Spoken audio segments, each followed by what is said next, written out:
বসিরহাটের বড় মাওলানা হুজুর, তখন তো বাবাজি এরকম গাড়ি ছিল না, পানিপথ বোটে করে নৌকায় করে গিয়েছেন জলসা ওয়াজ করতে। তখন এম গেলে রাতে ওয়াজ করে থেকে যেত, সকাল হলে আবার বাড়ি ফিরত। আল্লাহর ওলি বসিরহাটের বড় মাওলানা আল্লামা হিন্দ রুহুল আমিন রাহমাহুল্লাহ আলাইহি হুজুর আমার ওয়াজ করে ক্লান্ত হয়েছেন, ফজরের আগে ওয়াজ শেষ করেছেন, নামাজ আদায় করে আস্তে আস্তে এসে ওই নাজাটের ঘাটের দিকে এসে আস্তে আস্তে মাঝি বলে নৌকায় বসেছে। নৌকায় বসে হুজুর আমার ঘুমিয়ে গিয়েছে। আর কয়েকটি প্যাসেঞ্জার উঠেছে, সরাসরি ধামাখালী নদী দিয়ে নাজাটে গিয়ে হুজুর নামবে, ওখান থেকে বাস যোগে বসিরহাটে যাবে। আল্লাহর ওলি হযরতে বড় মাওলানা রুহুল আমিন রাহমাতুল্লাহ আলাইহি হুজুর আমার নদী পথে ওই বোটে ভটভটিতে বসে গিয়েছে। ও মুসলমানেরা, ওতে আরো কিছু যাত্রী ছিল, মাঝি বোট ছেড়ে দিয়েছে, বোট চলতে লেগেছে। আল্লাহর ওলি তখনও ঘুমের মধ্যে আচ্ছন্ন, রাত্র জাগরণ করে ওয়াজ-নসিহত করেছে। আল্লাহর ওলির শরীরটা বড্ড ক্লান্ত। আল্লাহর ওলি বসিরহাটের সিরতাজ, ওখানে ওই বোটের উপরেই ঘুমিয়ে আছে। বোটটা কিছু দূর যাওয়ার পরে শান্তশিষ্ট নদী, আকাশে কোনো মেঘ নাই, দিনের বেলা সকাল বেলা, এমন অবস্থায় ওই বোটের যিনি চালক ছিল তাকে বলা হয় মাঝি।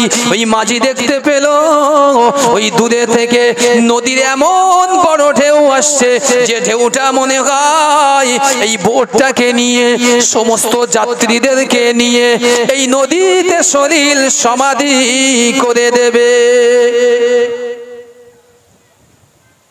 ও নওজওয়ানেরা, আল্লাহর ওলি বসিরহাটের বড় মাওলানা আল্লামা রুহুল আমিন রাহমাহুল্লাহ আজমাইন হুজুর আমার তখনও ঘুমের মধ্যে আছে।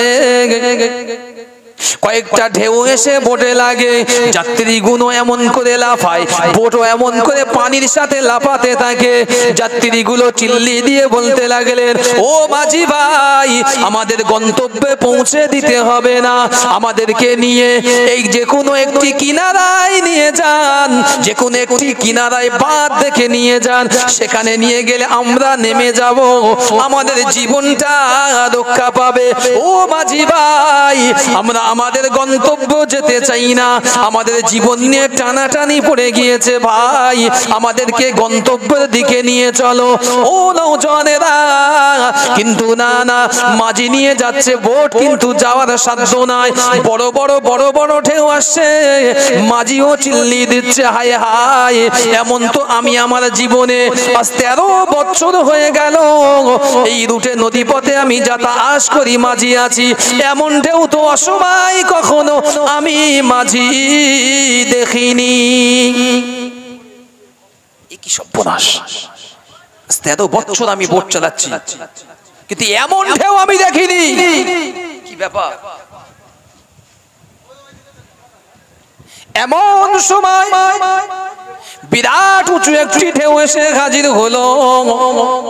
মাঝি সমস্ত প্যাসেঞ্জারদের বলল, ও আল্লাহর বান্দারা, যে যা কলমা কালাম পারো, দোয়া পড়ো, যে যা যা পারো তাই পড়তে থাকো। ও হিন্দু ভাইয়েরা বোনেরা, তোমরা তোমাদের ভগবানকে ডাকতে থাকো, কারণ আমার মনে হচ্ছে এটি আর ভালো হবে না, আমরা এই নদীর মাঝে সলিল সমাধি হয়ে যাব। এই নদী আজকের অফুরন্ত ফুলে উঠেছে, আমার 13 বছর জিন্দেগিতে এমন উত্তাল নদী কখনোই দেখি না। এমন সময় একজন মানুষ বলেছিল, ও মাঝি ভাই, ওই যে পিছনে একজন ফকির মানুষ ঘুমিয়ে আছে, উনাকে একটু ডেকে দেন, উনি তো না জানতে পারলে ডুবন্ত অবস্থায়, ঘুমন্ত অবস্থায় ওনার মৃত্যু হয়ে যাবে।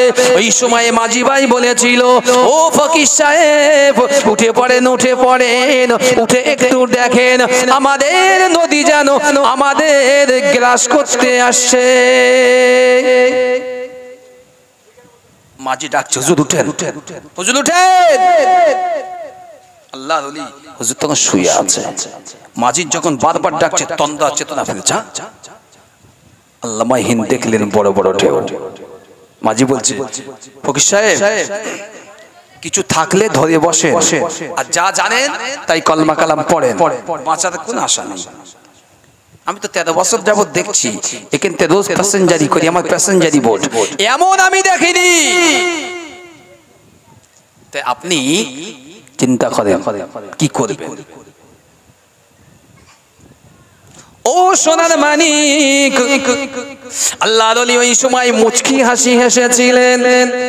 আল্লাহর ওলি বড় মাওলানা দেখতে পেলেন দূর থেকে একটি বড় ঢেউ, যেন সব চাইতে উঁচু ঢেউ, উঁচু হতে হতে হতে হতে আসছে।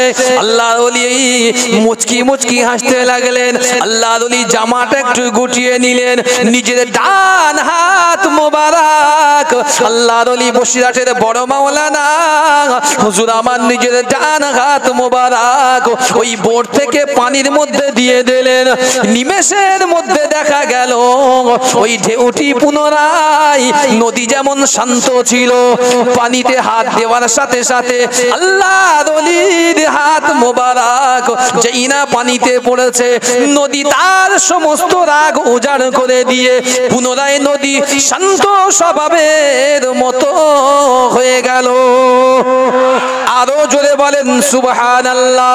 ও নওজওয়ানেরা, যুবকেরা, ওই সময় মানুষগুলো অবাক হয়ে গেল, আশ্চর্য, হায় হায় এ কি দেখলাম, বিরাট বিরাট ঢেউ আসছিল, কিন্তু হঠাৎ ঢেউটা ফকির সাহেবকে ডেকে দেওয়ার সাথে সাথে হাতটি যখন পানির মধ্যে দিল, ঢেউগুলো যেন পুনরায় নিমেষ হয়ে গেল। প্রাথমিকভাবে বোটটা যেমন অবস্থায় ছেড়েছিলাম, নদীর হাল হকিকতটা এখন তেমন অবস্থায় ফিরে এলো। সমস্ত যাত্রী আস্তে আস্তে নিজের গন্তব্যের স্থানে নেমে গেল। নাজাতে গিয়ে বোট থামিয়ে দেওয়া হলো। একজন যাত্রী বাকি, তিনি ফকির সাহেব, আল্লাহর ওলি বড় মাওলানা রুহুল আমিন রাহমাহুল্লাহ আজমাইন। যখন নামছে, বোট মালিক বলছে ফকির সাহেব একটু দাঁড়ান, আমি 13 বছর এখানে বোট চালাই, এমন দৃশ্য জীবনে দেখিনি। সত্যি করে বলেন, একটা জিনিস আমার চোখ এড়াতে পারেনি, আমি মাঝি, আপনাকে ডাকলাম, বিরাট বড় ঢেউ আসছিল, আপনি মুচকি হাসলেন, হাতের আস্তিনটা, জামার আস্তিন একটু গুটালেন, কবজিটা ঢুকিয়ে দিলেন পানির মধ্যে, নিমেষের মধ্যে পানি যেমন ছিল তেমন, কোনো ঢেউ নাই। কি করলেন আপনি? কে? বড় মাওলানা হুজুর পরিচয় দিয়ে বলেছে, বাবা কাউকে বলোনি, আমার নাম হচ্ছে রুহুল আমিন, আমার বাড়ি হচ্ছে বসিরহাট, আমি হচ্ছি দাদা ফুরফুরার পীর মুজাদ্দুজ্জামান দাদা হুজুর পীর রহমাতুল্লাহ আলাইহির খলিফা ও মুরিদ। যদি বলেন সুবহানাল্লাহ। মাঝি বলছে হুজুর আমার বেয়াদবি মাফ করবেন, আপনাকে ফকির সাহেব ডেকেছি, আমি চিনতে পারিনি আপনাকে। হুজুর একটা কথা একটু বলে যান লাস্টে।